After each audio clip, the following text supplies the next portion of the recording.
historia hermosísima y agradecemos mucho al doctor Miguel Lorido Millán y a su señora, porque bueno, estamos aquí en esta finca del barrio de la Plaza Artigas, podemos decirle.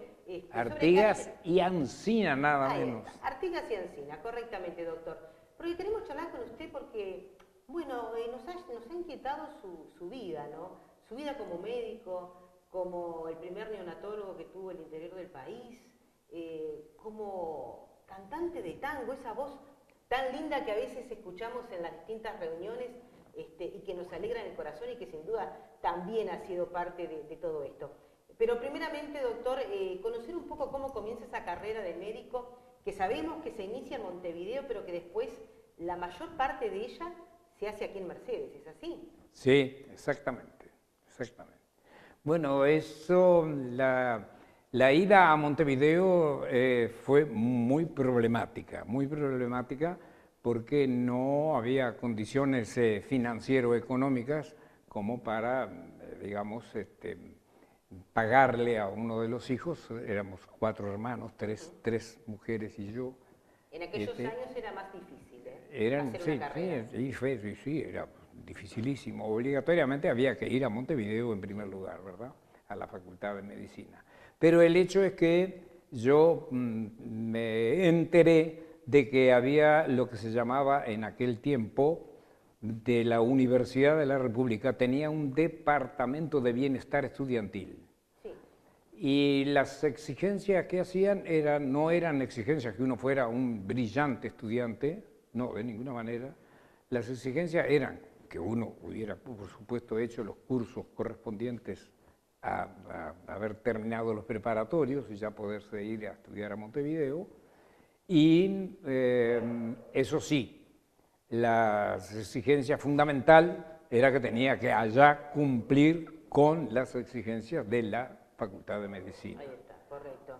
La exigencia básica era dar exámenes y aprobarlos. Si perdía exámenes, ahí podía quedar sin, digamos, lo que se llamaba una beca. Era una ayuda, en realidad no era una beca.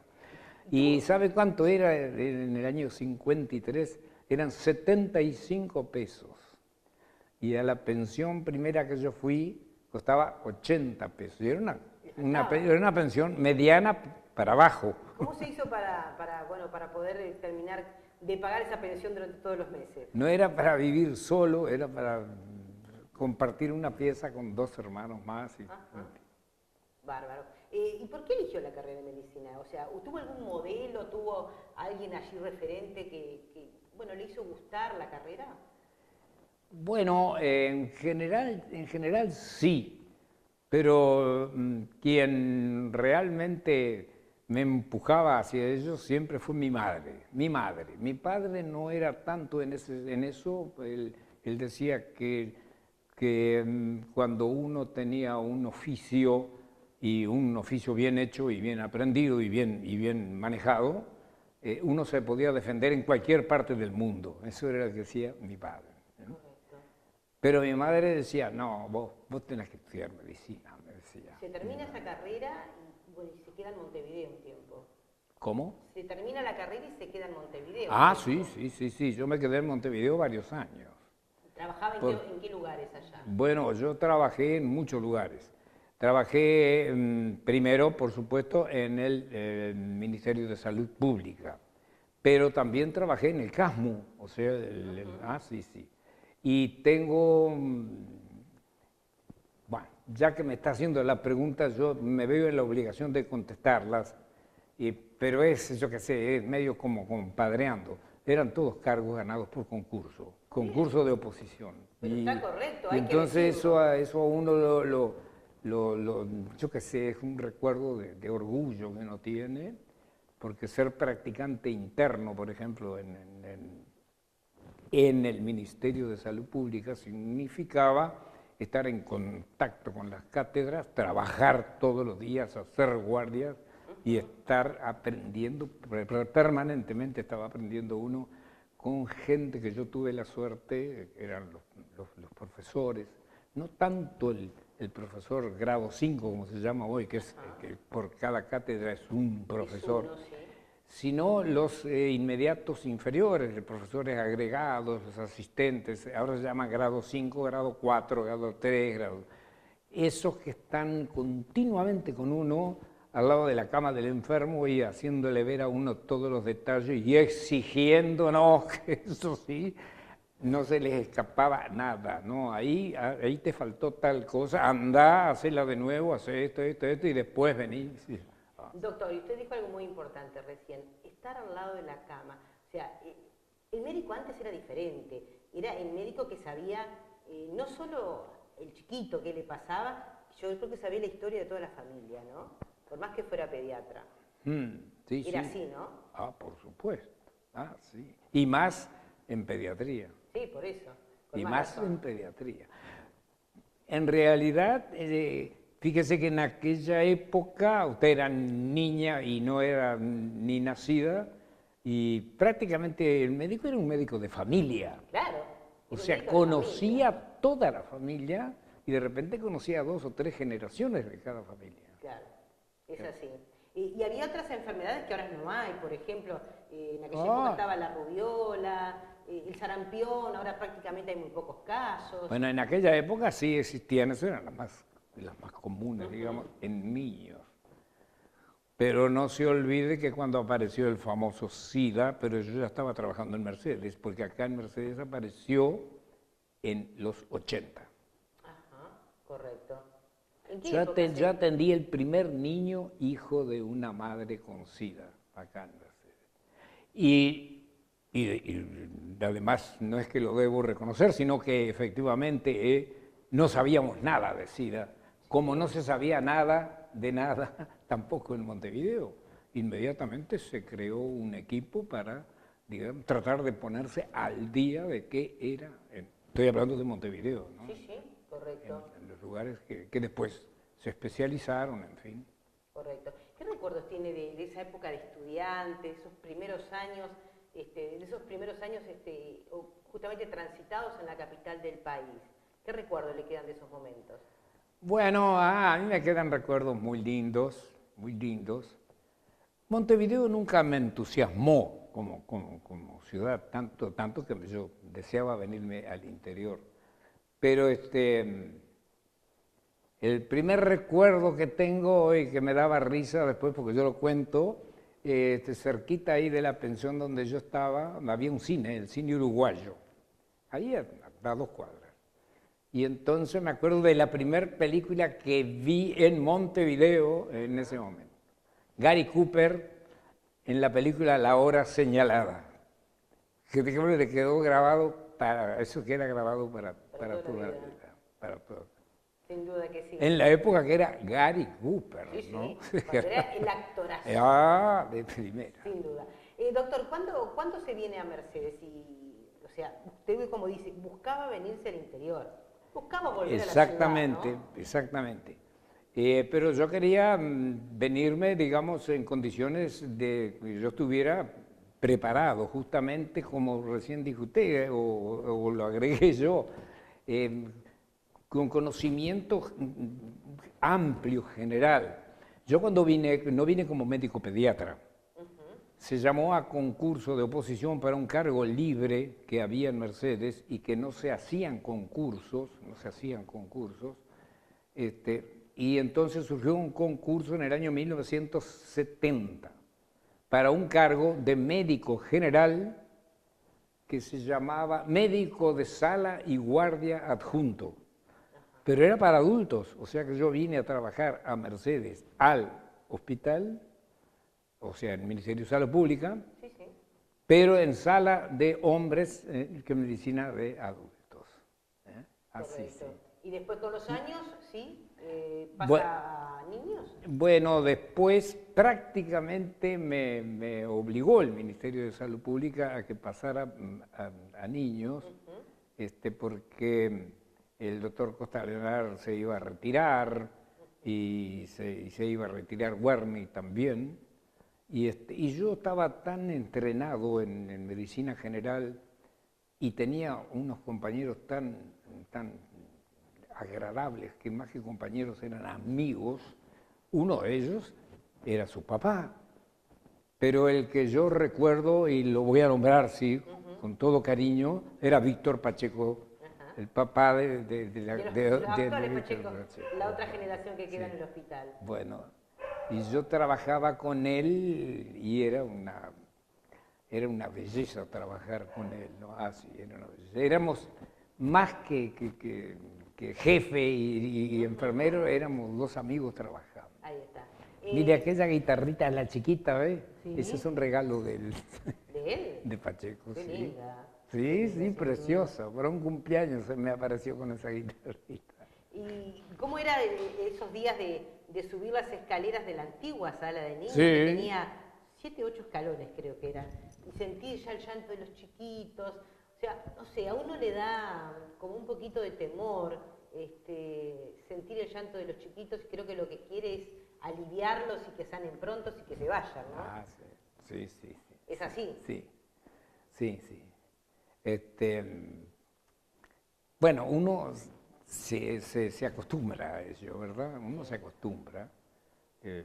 Yo trabajé mucho en el Hospital Pereira Rosell, en sala de lactantes, y entonces aquello era como yo le decía, era un croar de ranitas, porque se sentían guau, guau, guau. Y además era un servicio que no estaba bien, digamos, actualizado, y entonces en la sala que yo trabajaba, que era sala lactantes A, había dos lactantes A y B, y la diferencia cuál era, en la A las mamás no se podían quedar allí con los niños, o sea, tenían que estar en un sentadas allí en un sillón, en un perezoso, o algo así, ¿no? No era lo que se considera realmente pediatría, y más aún en un niño recién nacido. Eso fue cambiando después con el tiempo, fue evolucionando. O sea, que esté separado de la madre. Actualmente hay una exigencia, ¿no? La madre tiene que estar con el niño tiene que estar con la madre, ¿no? Correcto. Y esto lo lleva también después con los años a seguir estudiando y a ser el primer neonatólogo del interior del país. Bueno, esa es otra historia más larga todavía, porque el asunto es así. Yo no tenía ninguna preparación en recién nacidos. Teníamos, sí, pero muy básicas. Y no existía en la Facultad de Medicina la cátedra de neonatología. Cuando yo me vine en el año 71 a trabajar acá, que empecé a trabajar en marzo, no existía la cátedra de neonatología. Años después, pocos años después, unos 7 años después, se creó la cátedra de neonatología, en la cual ahí se dictaban cursos para el médico que ya era pediatra, hacía un curso de 2 años, y si lograba todo, hacerlo bien al curso, obtenía el título de neonatólogo. Y no existían neonatólogos. Incluso nos reíamos juntos con el doctor Irigaray y con el doctor Werni y todo, porque ellos eran médicos pediatras, y entonces decían, sí, pero no somos neonatólogos, y seguro, ¿y qué iban a hacer? Bueno, entonces el hecho es que acá se estaba por crear, fundamentalmente en el sanatorio, lo que actualmente es el USEP. Ajá, correcto. Y se necesitaba que hubiera alguien con conocimientos de neonatología, porque siempre tiene que aparecer alguien como responsable de un grupo, ¿verdad? Entonces yo me fui a la cátedra de la cátedra de especialidades, ¿cómo que se llama? Bueno, no me sale ahora. De graduados. De graduados, ahí está. Ahí está. Y entonces les conté lo mío. Yo ya había hecho unos cursos, había hecho un curso de un mes en una oportunidad, y además iba yo con cierta frecuencia, con mucha frecuencia, iba a Montevideo, al Hospital Pereira Rosell, a más o menos irme tratando de ponerme al día, muy difícil. Bueno, porque acá yo tenía mucho trabajo además, ¿verdad? Claro. El hecho ya en ese tiempo trabajaba hospital y sanatorio. Entonces me pusieron una exigencia, que yo fuera a Montevideo un año, todos los fines de semana. Bueno, yo quedé ahí medio frío con el asunto porque dije yo, bueno, no. Le digo, pero mire que yo trabajo en Mercedes, trabajo en el hospital, trabajo en las asociaciones médicas, porque te acuerdas que estaba AMSA también, había 2 o 3 asociaciones, estaba empleados civiles, también. y después, bueno, CAMS. Bueno. Sí. El hecho es que yo le dije, no, eso no, le digo, si los fines de semana uno tiene por lo menos el domingo de descanso. Claro. Entonces hablé con el profesor jefe de graduados y le dije que no, que yo no podía aceptarlo y si no me ofrecían otra opción. Entonces me dieron una opción. Ir 2 meses al Hospital Pereira Rosell, 2 meses. 12 horas por día, de 8 de la mañana a 8 de la noche. Solamente me quedaba libre el sábado de tarde y el domingo. Lo pensamos, mi señora y yo, lo pensé, y al último lo acepté. Y bueno, y fue lo que hice. ¿Sabe cuántos años tenía yo en ese momento? ¿Cuántos? 64 años. Qué amor por la carrera. 64 años.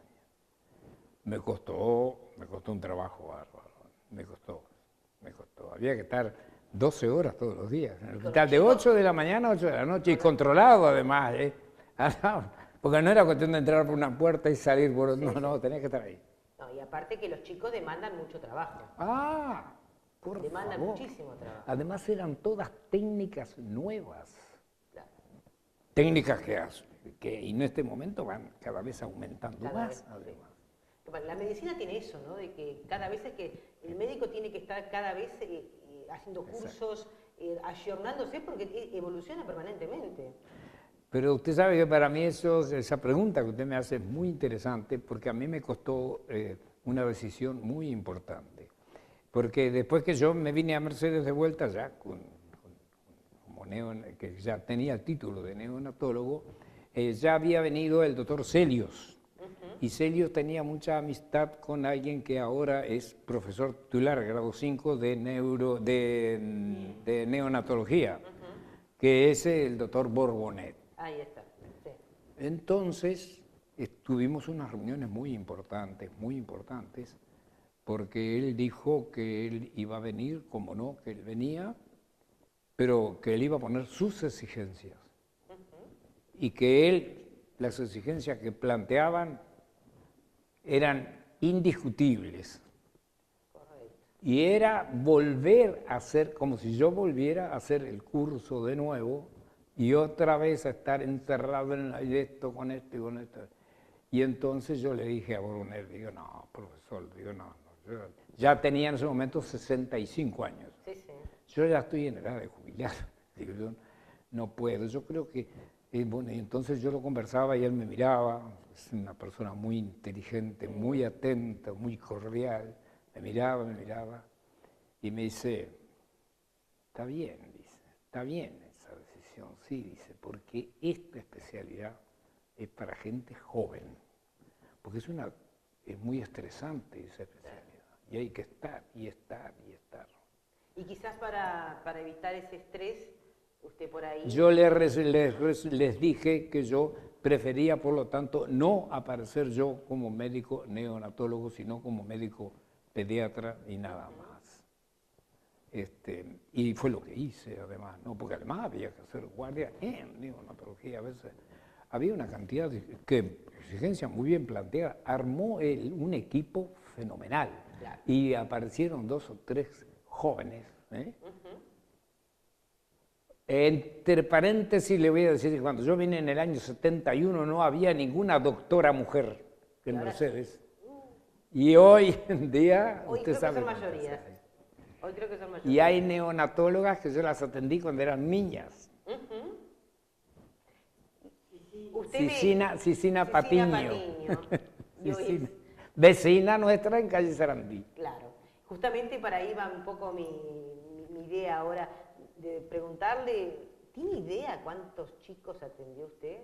Porque hay muchos que se los cruza y se deben acordar de usted, doctor, y decirle, ¿se acuerda, doctor, cuando usted me vio por tal cosa, o quizás a usted le venga a la memoria las asistencias que les hizo, ¿no? Bueno, hoy en día sí, pero hoy en día me resulta jocoso eso, porque de repente viene así una persona de 40 años y me dice, ¿y cómo le va, doctor?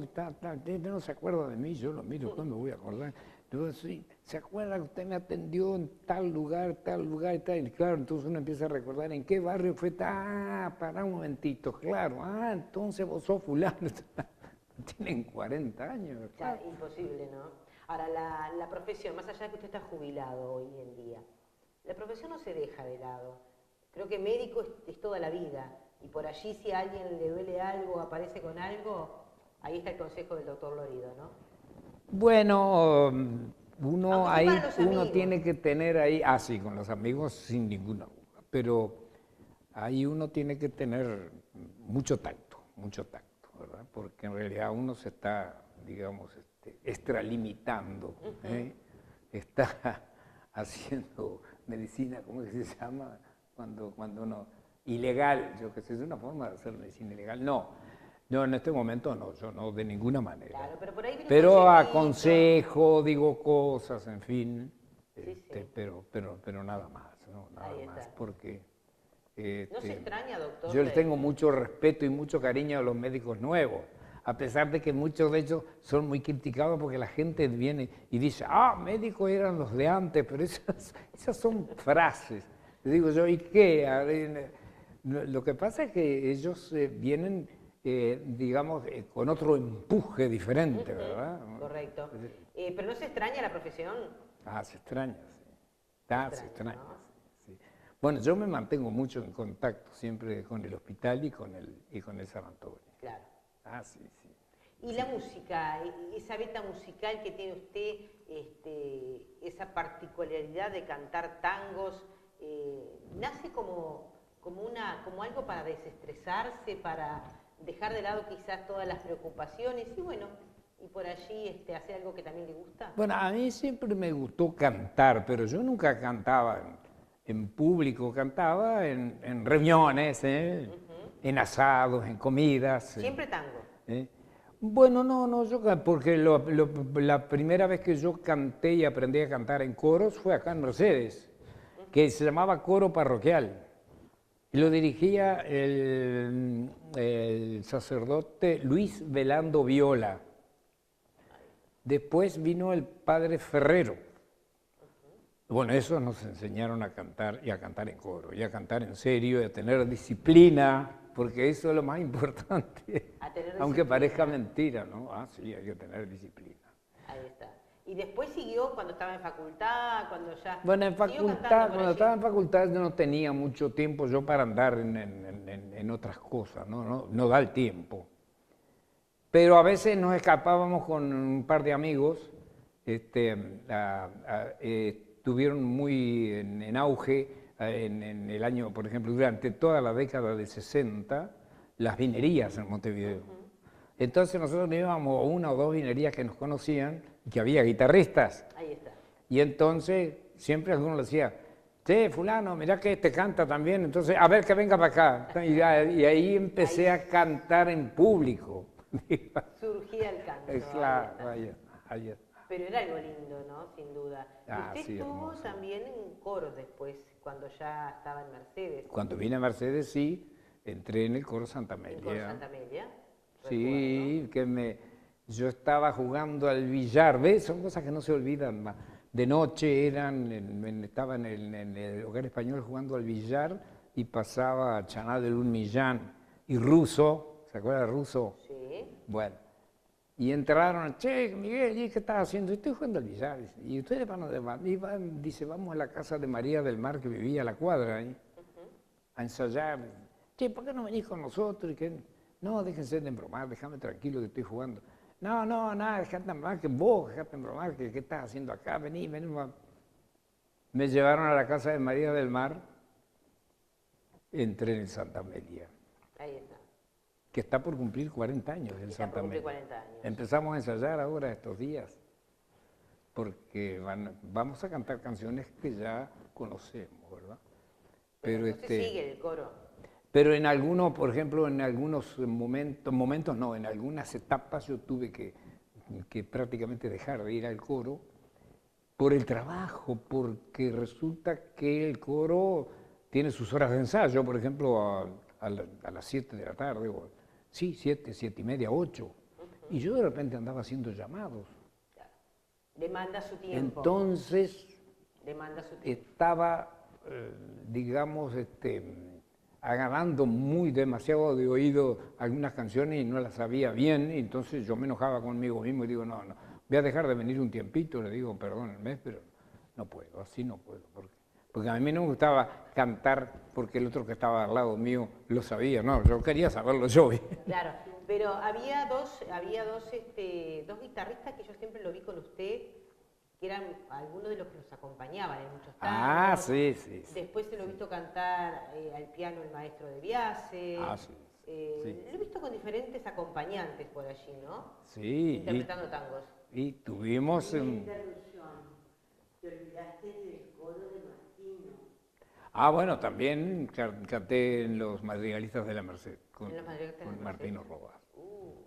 También Otra época, ¿no? Otro exigente. ¿No? Sí, Martino era muy exigente. Sí. Pero eran otros tiempos. Pero se aprendía. Sí. Se aprendía. Sí. ¿Qué tango le gusta? ¿Cuál es el preferido suyo para interpretar? Bueno, hay varios. Y además uno se acostumbra a cantar algunos. Pero me gustan más que nada los tangos con una buena letra en primer lugar y música ni digamos, ¿no? ¿Naranjo en flor? Folclore casi no, pero canto algunas cosas, algunas milongas, canto, algunas milongas fundamentalmente, sí. Hay algunas milongas que me gustan muchísimo me gustan, ¿no? Algunas de aquellas de Atahualpa Yupanqui, en fin. ¿Nunca le ofrecieron cantar en algún concurso, doctor? Bueno, sí, como no.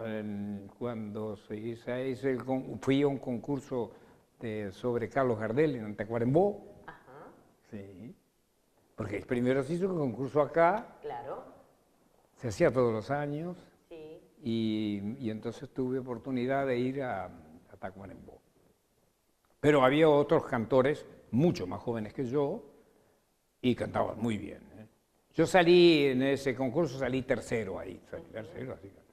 Pero indiscutiblemente, ¿no? Sin discusión, dos había que cantaban mucho mejor que yo, sin ninguna duda. Pero la experiencia vale la pena. Sí, y sabe que no pude ir al Valle Edén a conocer donde dicen que vivió Carlos Gardel. 2 veces fui a Tacuarembó, una vez a cantar y otra vez fui a una reunión de pediatras y me habían exigido a mí hacer un trabajo de tipo estadístico sobre niños, fundamentalmente niños en hospital. Y entonces fui a Tacuarembó también y ahí estuvimos 3 días.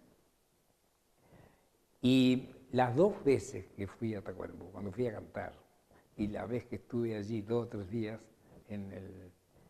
llovía torrencialmente 2 o 3 días, así que las 2 veces que fui no pude ir a conocer el Valle Edén porque se llenaba de agua además todos esos lugares. Claro.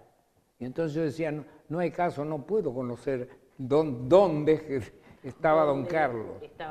Así que me quedé con la gana. Sin duda. Me quedé con la gana. Y de los cantores, o sea, a ver, le voy a nombrar 2 o 3. Julio Sosa, Goyeneche, o sea, o hay otros también, Fernández, hay unos nuevos también ahora. Hay nuevos. ¿Cuáles son los que más les gusta? ¿O de qué toma referencia por alguno o prefiere los de antes? Dificilísimo contestar esa pregunta. Desde mi punto de vista, dificilísimo. Porque hubo cantores de tango en la década del 40 y del 50 que para mí han sido maravillosos. En los más, me refiero a don Carlos Gardel, ese intocable para mí, ese es intocable, ¿verdad? Bueno, pero también está Sí, Floreal Ruiz, bueno, pero Floreal Ruiz ya era más de acá, de Carlos Gardel. Floreal Ruiz, no. Pero hubo cantantes fenomenales y cada uno de ellos tenían su característica especial. Por ejemplo, yo siempre pongo de ejemplo tangos que interpretó, por ejemplo, Alberto Castillo. Ah, sí. Colega suyo, médico. Ahí está. Él cantó unos tangos, yo tengo las grabaciones ahí, que para mí los hizo muy bien. Y cantó otros que después los cantó Goyeneche, y para mí Goyeneche los cantó mejor, porque le dio más profundidad, ¿no? más dramatismo, ¿no? Con aquel tango, Cómo se pianta la vida, por ejemplo, ¿no? Bueno, yo los escucho, y entonces no puedo decidirme, decir, no, este es mejor, este es mejor. Uno lo escucha a Edmundo Rivero cantar el tango sur, sí, y me inclino respetuosamente y me callo la boca. claro, eso es diferente. Doctor, ¿la guitarra está ahí porque está o se toca de vez en Bueno, cuando? esa guitarra no es mía, esa guitarra. Ah. Tengo una propia, sí, pero esa guitarra esta ahora es de un amigo mirá vos, de Tacho Sierra, sí, de Tacho Sierra, Juan Carlos Sierra. Pero tenemos guitarra entonces. Tenemos, sí, yo tengo acá, tengo otra guitarra que no era mía, que era de Morongo, pobrecito, que Morongo? murió, sí. Sí. Está acá en casa, está en custodia mía, esa no es mía. Yo le digo, esta guitarra, si alguien viene y me la reclama, por razones, está guardada acá en casa. Sí. Sin duda. Si hacemos un resumen de todo esto, ¿qué le ha dejado su vida como médico, como vecino, y también como intérprete de tangos, que todavía lo sigue haciendo y lo sigue haciendo muy bien? ¿Qué le deja todo esto? Bueno, indudablemente yo lo digo honestamente, a mí me ha dejado satisfacción. En todo oficio o en toda actividad, como las que tienen ustedes, seguramente también han tenido en algún momento momentos amargos, ¿eh? Sí. Pero yo tuve la suerte de tener muy buenos compañeros de trabajo, excelentes compañeros de trabajo. Yo aprendí mucho, porque me he salteado algunas cosas que se las voy a contar. Yo trabajé como practicante interno en 33, trabajé como practicante interno en Durazno y trabajé como practicante interno acá en el hospital de acá. Entonces yo tenía mucha experiencia en lo que era la medicina en el interior. Enorme, tenía una enorme experiencia y yo le puedo asegurar, y lo digo y lo seguiré diciendo, que con muchos de esos médicos aprendí muchísimo. Y acá en Mercedes aprendí con 2 o 3 de ellos mucho, que no los quiero nombrar porque se me va a olvidar alguno, pero yo aprendí mucho con el doctor Irigaray, aprendí mucho con el doctor Hugo Méndez, que para mí era una maravilla, aprendí mucho con el doctor Ritorni, aprendí, en fin, y yo con ellos nos llevábamos bien perfectamente, nos hacíamos bromas, nos escondíamos datos de repente, o sea, sí, de veras, sí, datos de clínicos, ¿no? Para ver a ver el otro. ¿Hasta dónde sabía el otro? Pero nos llevábamos muy bien, muy bien. ¿No?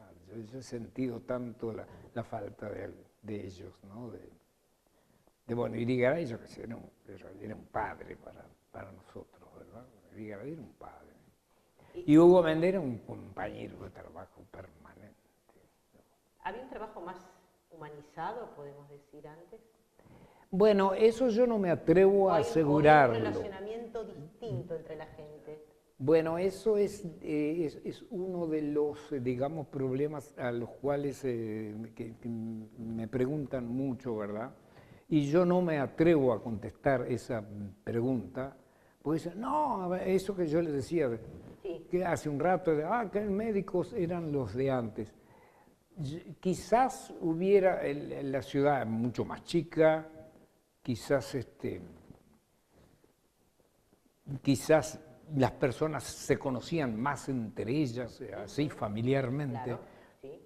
En fin, y entonces posiblemente hubiera más unidad en el contacto, me refiero con la gente, en el contacto con la gente lo conocía uno. Conocía. Hoy en día a mí ya me conocen algunos, pero los muchachos jóvenes no me conocen ninguno. Claro. Muchachos jóvenes no me conocen ninguno, por supuesto. Pero además los médicos uno los encontraba a cada rato, en la calle, en la vereda, por todos lados, ¿verdad? En algún club. Y entonces el médico tenía mayor contacto y conocía historias familiares, ¿verdad? Cosa hoy día más difícil, hoy está más multiplicado, está, digamos, no agrandado, pero multiplicado el trabajo, ¿verdad? Muy subdividido incluso, ¿verdad? Correcto. Ahí está. Porque fíjese que hablamos de pediatría, después de neonatología, se estaba pensando en hacer una especialidad de médicos especialistas en adolescencia. Se estaba pensando en hacer eso. Había gente que ya se estaba dedicando a eso, ¿verdad? Y que es una cosa importantísima. Sí, sí. Usted ve todos los problemas que hay hoy día con los adolescentes. Hay problemas enormes, ¿no? Claro. Pero era quizás era una vida un poco más de corridas, ¿no? Porque cumplir con todos los trabajos, cumplir con cuando se tenía el consultorio en la casa. Esa era otra. Uno tenía el consultorio en la casa. Claro. Se conocía más íntimamente al médico por ahí. Hoy en día ya no está eso. Sí, sí. Uno tiene que ir a determinadas policlínicas, ¿verdad? Claro. Y se hacían las visitas en la casa. Usted tenía los pacientes, los cuales iba ahí a recorrer, ¿no? Claro, y entonces, bueno, no había... Porque después uno se hace, digamos, partícipe de las exigencias reglamentarias. Sí, sí. Por ejemplo, si no me pediste hora o si venís sin la orden, no te atiendo. Sí. Bueno, eso no existía para No existía, nosotros. ¿no? Nada, ni la hora ni nada, acá venían a cualquier hora. Claro. Era por eso le Tenemos con mi señora muchas anécdotas de esas, pero muchísimas. muchas madrugadas quizás que le tocaron el timbre, ¿o no? No, el timbre siempre estaba ahí, pero había gente que bueno, en fin, distintos tipos. Quienes tenemos que tratar con muchas personas, siempre encontramos de todo. Encontramos personas que son excelentes, agradables, y encontramos otras que vienen rezongando, que vienen peleando, que vienen enojados. Una vez entró a mi consultorio un señor que venía con la señora y una hija acá en el consultorio. Y era un paisano, ¿verdad? De bota corta, bombachas, el famoso chalequito que usan los paisanos, Sí. un cinto tremendo y un semejante revólver 38. Así entró al consultorio y venía enojado con otro médico. Bueno, yo no sé, ahí hay que tener lo que nosotros tenemos dos frases para expresarlo, eso hay que tener cocina de hospital y hay que tener boliche. Las dos cosas. Eran las dos cosas. Porque ahí decir una palabra por otra o una expresión mía por otra... Sí, sí, no lo iba a convencer fácil. Bueno, no pasó nada. Se fue tranquilo. Nada, sí. Lo calmó. Sí, pero el que no estaba muy tranquilo en eso. El que precisó el té de tilo fue usted después, sin duda. Y después un día también estábamos con Pacheco, esta es otra anécdota, y entonces llegó un señor conocido, un paisano también, pero que vivía en Mercedes, y entonces yo lo fui a examinar, era en invierno, entonces sacó el poncho, sacó la ropa y le digo, bueno, va a tener que acostarse en la camilla, y entonces cuando se fue a acomodar así, metió la mano atrás en la espalda y sacó semejante facón. Y le digo, pero mi amigo, le digo yo, viene preparado como para enfrentarse. Usted sabe, mijo, así me dijo, usted sabe, mijo, que andan muchos atrevidos por ahí, ¿eh?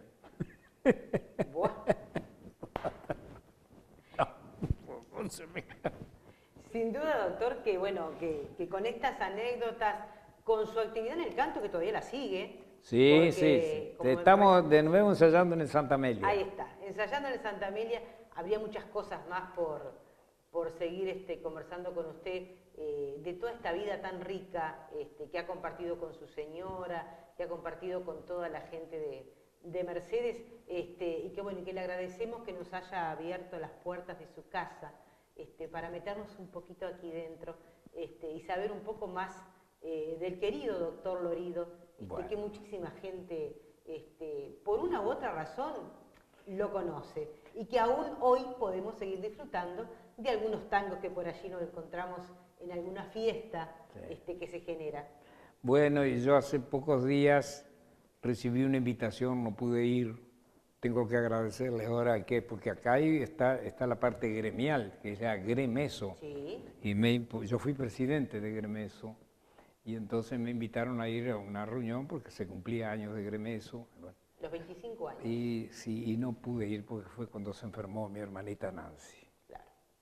Ahí está. Y andábamos mal ahí, muy complicados, muy complicados. Tengo que conversar con el presidente actual de Gremeso simplemente agradecerles y pedirles disculpas que no pude ir, ¿verdad? Pero cuando hay reuniones de Gremeso, yo he asistido a las reuniones, sí. Y bueno, y me encanta. Y además ahora se hacen todos los años, usted vio reuniones de la UCEP. Claro. Y tienen una capacidad de convocatoria fenomenal. Vienen Increíble. 200, 300 médicos, jóvenes, todos jovencitos y jovencitas. Pero ahí está lindo porque, bueno, se mezclan las generaciones. Ah, por supuesto, sí, seguro que es lindo eso. Pero claro, yo los veo que de repente están tratando determinados temas y digo, no, socorro, tengo que conseguir algún libro nuevito. Está bien.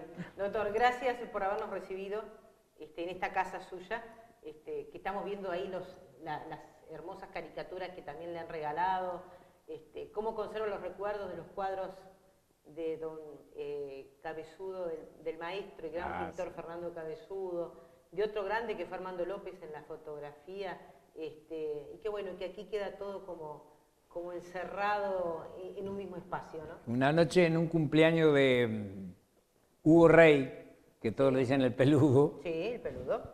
Otro artista. Sí, bueno, otro artista, grabador y bueno. Sí. Y entonces estaba Cabezudo. Pero Cabezudo con su sordera no sentía nada y había 3 guitarristas y yo estaba cantando y cantando. Y entonces yo lo miraba a Cabezudo. Y Cabezudo tenía las miradas fijas en las manos de Chiquitín Barrios. Ajá. Se ve que él estaba mirando con una concentración, ¿no? Pero llamativo. Yo estaba y lo miraba. Fascinado con sus manos. Pues claro, él no oía. Claro, ¿no? sí. Sin duda. Pero él iba a las reuniones. Iba a las reuniones. Bueno. Son de las cosas que nunca se olvidan. Sí, no, que se van a olvidar, totalmente inolvidables, eso. Yo que se le queda a uno, a uno como si ya esos son no conocidos, son amigos, yo qué sé, ¿no? Cuando cumplimos años de casado con ella, 50 años. 50, ¿ya? Bueno, fuimos a la catedral. Y Fernando Cabezudo estaba invitado. Y entonces fue a la iglesia. Que la iglesia no es que la odiaran ni nada, pero desde el punto de vista ideológico no tenía nada que ver. Y entonces, ¿quién fue que me dijo? Sí, uno me dijo, ¡pah! Si serás vos, dice, ¿cómo lograste que viniera Fernando a la iglesia? Sí. Sin duda que la historia de su señora es otra también, ¿no? Bueno, ella fue maestra especializada en preescolares en el instituto Conte y Riquet, ¿cómo se llamaba? Enriqueta Conte y Riquet en Montevideo. El primer jardín de infantes.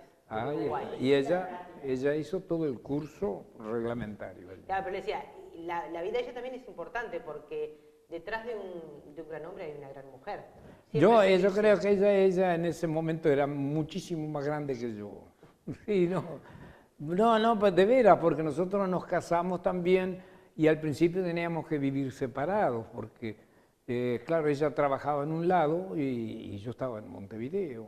Sí, Y sí. entonces, también fue algo que no fue, digamos, académico, académico como se toman los matrimonios.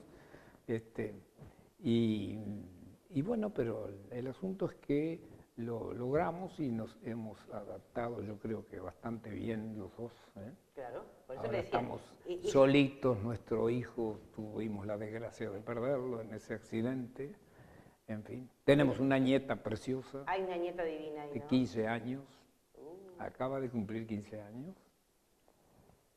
Bueno, así que como, bueno, ¿Qué es el- qué es no el- me qué- atrevo a resumir. ¿Qué es Yo la les luz tengo que de esa agradecer. nieta? ¿Cómo se llama? A ver. ¿La qué? Virginia. Virginia sin duda es la luz que aparece todos los días dando vueltas por esta casa. Sí, estuvo acá, ¿cuándo fue? Anteayer, el domingo estuvo. Ahí está. Dentro de poco lo vamos a ver al doctor Y no. atrás de la nieta cuidándola también. Nos gobierna, nos manda ella. Ah, bueno. Y me enseña a manejar todos los aparatitos que manejan ahora. Y computadoras, me los cuesta celulares. aprenderlo, todo eso. Me quieren que tenga una computadora. Está bien. Ah, sí, quieren que tenga una computadora. Y que me dedique a mirar internet. Y digo, yo, no, me pongo a mirar internet y voy a estar prendido ahí de la pantalla. Porque a mí me gusta mucho leer, yo leo mucho, eso sí. ¿Sí? Ah, sí, sí. ¿Qué lee fundamentalmente?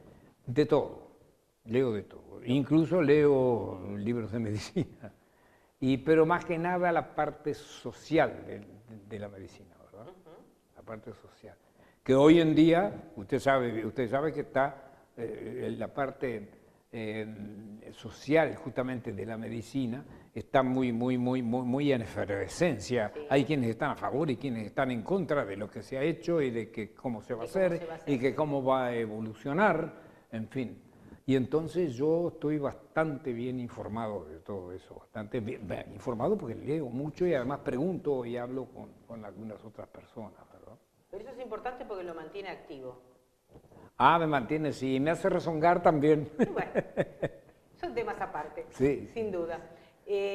Gracias por todo, gracias por esta hermosísima Bueno. charla y por conocerlo un poco más profundamente de estas vivencias que ha tenido.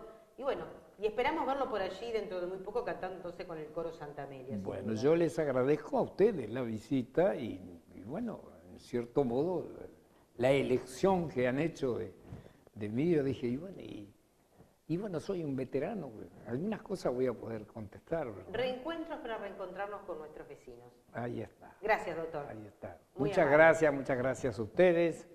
Muchas gracias al hombre allí que le dije si tenía algo de Stanley Kubrick y dijo que sí, que tiene algo, sí. Él modestamente no va a decir que no, pero debe tener algo, seguramente.